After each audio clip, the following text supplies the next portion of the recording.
আসসালামু আলাইকুম। ও যখন আমার কাছ থেকে দূরে সরে যায় আমি চুপ করে বসে আছি। যেই বলতেছে বেঈমান, স্বার্থপর, সব বেঈমান, সব স্বার্থপর, এটা বললেই আবার এসে আমারে জড়ায় ধইরা কান্না। তা আমি চুপ করে রইছি। ওরা বলতেছে সবাই আমারে রেখে চলে যাও, সবাই চলে যাও। তা আমি বলি কে চলে যাইতেছে? আমি তো চিকিৎসা করতেছি, আমি তো সুস্থ হয়ে যাব। বলকে সুস্থ হবা? সুস্থ হবা। তারপরে উঠায় বসায় তারপরে কতক্ষণ কথা বললাম ওর সাথে। কথা বলার পর ও বের হয়ে চলে গেল। যাওয়ার পর তো রাতে ডাক্তার আসলো, ডাক্তার এসে আমার চেক করলো, করে টোরে বলতেছে কথা টথা বললা বের হয়ে গেল বাইরে, যে আমার হাজব্যান্ডের সাথে কথা বলছে। তো কথা বলার পর তো সেই রাত চলে গেল। পরের দিন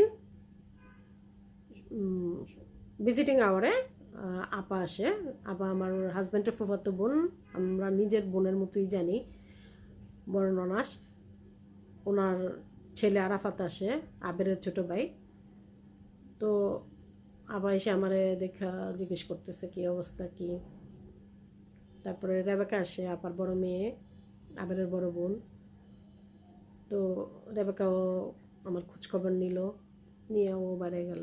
এদেরকেও নিষেধ করছে কিন্তু আসলে এরা কেউ শুনতেছিল না।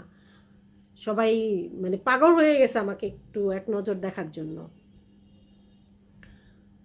তা আরও যারা আত্মীয় স্বজন আসতে চাইছে তাদেরকে নিষেধ করে তাও থামায় রাখছে যে আপনারা ওইখানে বসেই দোয়া করেন। তারপর গেল। তো আমি শুয়ে শুয়েই যে আইসিউর দায়িত্বে যারা তাদের সাথে কথা বলি।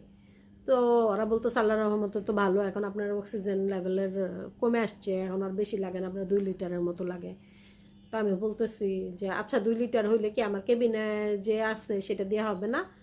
বলতেছে হ্যাঁ হবে তো। তখন কি ঠিক আছে, তাহলে আমাকে কেবিনে শিফট করে দেন। আপনি কেবিনে যাবেন? হ্যাঁ। ওই তাহলে দাঁড়ান আপনার ডাক্তারের সাথে কথা বলি। আমাকে আচ্ছা ঠিক আছে, আপনি ডাক্তারের সাথে কথা বলেন, বললে আমাদের কেবিনে পাঠিয়ে দেন। তো ডাক্তারের সাথে কথা বলছে, কথা বইলা পরে বললো যে ঠিক আছে স্যার রাজি হয়েছে, আপনাদের কেবিনে দিয়ে দেব। তো এদিক দিয়ে ব্যবস্থা করতেছে। ওইখানে আমি কেবিনে আইসিইউতে শুয়ে শুয়ে নিজে একা একা মাতাব্বরি করতেছি। আমার কেবিনের কেউ জানে না যে আমি চলে আসব।